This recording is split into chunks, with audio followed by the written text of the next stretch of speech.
Friends, I'm Sonu Kasana and this is the chapter the verb, kinds of verb, class 6 grammar. Let's start doing this. First of all, what is verb? Verb, as we have already learned, verb is doing word which expresses an action. Action. The main thing is action. जो कोई word आपका action को denote करे, action को दिखाए, show करे, action को, act को, डूइंग को, है ना, वही वर्ड क्या कहलाता है? वर्ब कहलाता है। एक्शन, जैसे हम कहें चलना, है ना, चलना वर्ड जो है वो एक्शन है। हंसना, रोना, गाना, इस तरह से ये all words our action.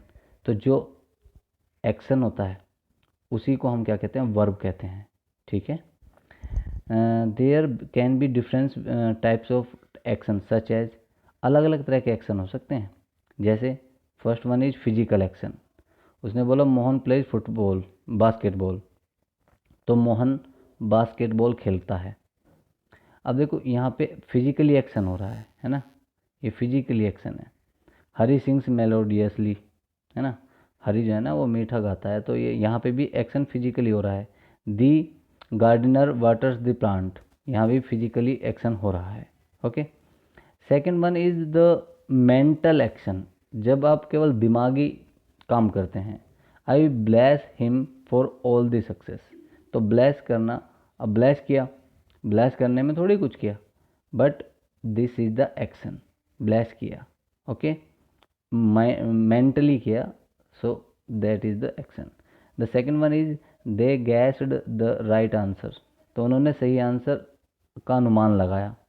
Guest मतलब अनुमान लगाया, तो अनुमान लगाने में थोड़ी कुछ हाथ पैर हिला या कुछ किया, लेकिन अनुमान लगाना भी क्या है? एक एक्शन है। I wish I were a bird, काश मैं एक पक्षी होता, तो ये एक इच्छा है ना, तो इच्छा व्यक्त करना। अब इच्छा व्यक्त की जा रही है, इसमें तो कुछ नहीं करना पड़ता, है ना, तो ये सब वर्ड्स क्या हैं? ये सब मेंटल एक्शन को शो करते हैं। In the above sentences bless, guess and wish are words which express the mental activity happening. Okay. The third one is a state of being, कुछ होने की जो स्टेट होती है। जैसे Karishma is a beautiful girl, Karishma जो है ना वो एक ब्यूटीफुल गर्ल है, लेकिन ना तो वो दिमाग से कोई काम कर रही है और ना ही कुछ एक्शन वैसे कर रही है फिजिकली, लेकिन लड़की में ही उसकी एक्शन है ना। क्रिश्मा इज ए ब्यूटीफुल गर्ल, तो इज जो वर्ड है ये डिनोट कर रहा है होने को, किसके? क्रिश्मा के। क्या होने को? गर्ल होने को। कैसी गर्ल? ब्यूटीफुल। ओके, तो ये सारी चीज़ें कनेक्टेड हुई हैं इज की वजह से, है ना। अगर हम कहते हैं क्रिश्मा अ ब्यूटीफुल गर्ल, तो वो अलग अलग चीज़ें हो सकती हैं कि अलग हो गया, क्रिश्मा अलग है, ब्यूटीफुल गर्ल अलग है ना। क्रिश्मा इज ए ब्यूटीफुल गर्ल, तो क्रिश्मा ही क्या है? एक खूबसूरत लड़की है। दी प्लेयर्स वर हैप्पी, है ना। वर जो वर्ड है ये उनकी हैप्पीनेस को शो कर रहा है ना।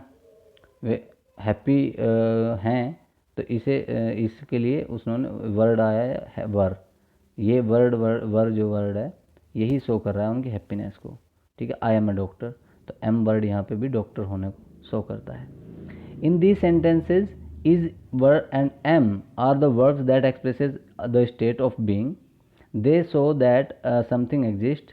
The most important verb from this group is the verb to be, मतलब होना, to be मतलब होना। It is seen in the following form, और to be को हम कौन कौन सी फॉर्म में देख सकते हैं? देखिए ध्यान से। is, are, am, was, were, will be। Okay, is, are, am, was, were, will be, ये सब होने की ही फॉर्म है। इज माने भी होना होता है, आर माने भी, वाज माने भी, वर माने भी। ये all these word are for use for होना, और ये इसी की फॉर्म होती है टू बी की। ओके, टू बी की ये सब फॉर्म है।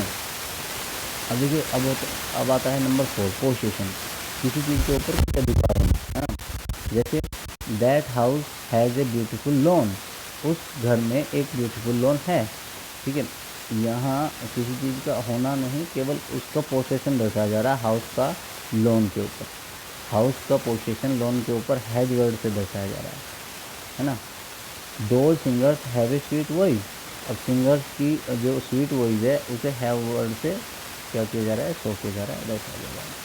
श्रुति हैड फीवर लास्ट नाइट, तो हैड से फीवर को दर्शाया जा रहा है लास्ट नाइट वाले को, जो लास्ट नाइट फीवर था श्रुति को, उसे। In the above sentences has, have, had are verb that expresses possession, जिनसे हमें पोजीशन को पता चलता है। समझ आ रही बात है? चलिए भाई, काइंड्स ऑफ वर्ब। एक बार चीज़ें समझ नहीं आई, वीडियो को बार बार देखिए, बार बार देखते रहिए, 2 बार में 3 बार में चीज़ें अच्छे से क्लियर हो जाएंगी। These are the topics you have counted first time, so keep patient and keep watching. Second, अब आ जाइए काइंड्स ऑफ वर्ब पे। अब there are 3 type of kinds of verb, there are 3 types of verb, there are 3 kinds of verb, namely transitive, intransitive और ditransitive. ठीक है, transitive, intransitive और ditransitive. चलिए फर्स्ट स्टार्ट करते हैं transitive verb से। ट्रांजिटिव वर्ब क्या होते हैं? ट्रांजिटिव वर्ब वो वर्ब होते हैं जिनका सब्जेक्ट का सीधा सीधा प्रभाव उस वर्ब पर पड़े। जैसे व्हाट डिड मदर डू, कुकड़। अब यहाँ पे सेंटेंस आया था कि मदर कुकड़ डिलीशियस फूड, तो सीधा सीधा जो मदर जो कर रही हैं वो फूड पका रही हैं, है ना। तो व्हाट डिड मदर डू, कुकड़, तो कुक मतलब पकाना, तो ये वर्ब हो गई। ये सीधे सीधा ध्यान जा रहा है कि माता जी पका रही हैं, है ना। कुकड़ is the verb in the above sentence but it does not convey a complete meaning, है ना। माता जी पका रही हैं, पूरी बात नहीं निकल कर के आ रही, तो आगे डिलीशियस फूड भी लगाना पड़ा। To complete the meaning of the sentence delicious food is important. Delicious food क्या है, इम्पोर्टेंट है। समझे बात? We added the object delicious food to the verb cooked to complete it meaning. We added the object delicious food to the verb cooked to complete its meaning. Meaning को complete करने के लिए हमने क्या किया है, डिलीशियस फूड इसमें जोड़ दिया। Therefore cooked is a transitive verb which requires an object to make complete sentence. ठीक है, तो जो ट्रांजिटिव वर्ब होती है ना, ट्रांजिटिव वर्ब जो होती है उसे कंप्लीट सेंस करने के लिए थोड़ा कुछ और चाहिए होता है। चलिए आ जाइए, इसमें इन्हें पढ़ लीजिए एक बार। Read the examples now. Mohan painted a picture, है ना, तो ये वर्ब है, ये ऑब्जेक्ट है। The lion killed a deer, है ना, ये ऑब्जेक्ट हो गया। निशा मेड अ डॉल, ये ऑब्जेक्ट हो गया इधर। Krish played the match well, है ना, ये सब बढ़िया हो गया। अब आता है आपका a verb that requires to complete its meaning is called transitive verb. Okay students, just a verb that requires an object to complete its meaning is called transitive verb. ये आपको अपनी नोटबुक में नोट करना है, ये notebook में note करना है। और आपको मैं बताता हूँ काइंड्स ऑफ वर्ब, यहाँ पे सबसे स्टार्टिंग से बताता हूँ क्या क्या नोट करना है आपको। आपको जस्ट ये नोट करना है, मैं बताता चलता हूँ, ध्यान से सुनेंगे। सबसे पहले ये वाला verb is doing word which expresses an action, ये वाली लाइन नोट करनी है वर्ब लिख करके। फिर आपको फिजिकल एक्शन लिखना है, ये लाइन लिखनी है आपको। सबसे पहले there can be different types of sections. Okay, physical action एक इसमें ले लेंगे, Mohan plays basketball. Second mental action, इसमें भी एक ले लेंगे। फिर थर्ड हो जाएगा आपका ए स्टेट ऑफ बीइंग, थर्ड वाला ए स्टेट ऑफ बीइंग, इसमें भी एक लाइन ले लेंगे, ये वाली। फिर आ जाएगा आपका फोर्थ, इसमें लिखेंगे पोसेशन, फिर ये एक लाइन ले लेंगे। फिर उसके बाद आ जाइए काइंड्स ऑफ वर्ब लिखेंगे, काइंड्स ऑफ वर्ब, और ये तीनों लिख देंगे आप, है ना।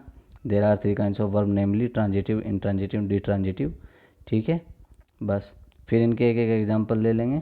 जैसे ट्रांजिटिव वर्ब के सामने एग्जांपल लिख देंगे, mother cooked food delicious food, mother cooked delicious food. फिर आ जाएगा आपका ये वाला, यहाँ तक हमने बताया अभी। फिर आपका ये वाली आ जाएगी, a verb that requires an object to complete it meaning is called a transitive verb, ये लिखेंगे। फिर इसके बाद लिखेंगे आप इंट्रांजिटिव वर्ब, उसमें भी एक अपना वो ले लेंगे example, the stars are twinkling, intransitive verb, है ना। अब यहाँ पे ध्यान से देखेंगे। The child smiled, the teacher taught in the class, Reshma speaks softly, she is crying. अब आ जाइए, in the above sentences are twinkling, smiled, thought, speaks, is crying are verb, the verbs do not require any object to complete the meaning, है ना। ऐसे जब verb आते हैं जो जिन्हें किसी ऑब्जेक्ट की जरूरत नहीं होती कंप्लीट मीनिंग को कंप्लीट करने के लिए, तो action is completed in itself, action वहीं कंप्लीट हो जाता है। जैसे सी स्माइल्ड, सी इज क्राइंग, है ना, ऐसे, समझ रहे हो बात। तो उन वर्ब को हम कहते हैं इंट्रांजिटिव, उनमें कोई वर्ब की जरूरत, ऑब्जेक्ट की जरूरत ही नहीं होती, ऑब्जेक्ट कंप्लीट हो जाता है उनमें ऐसे ही।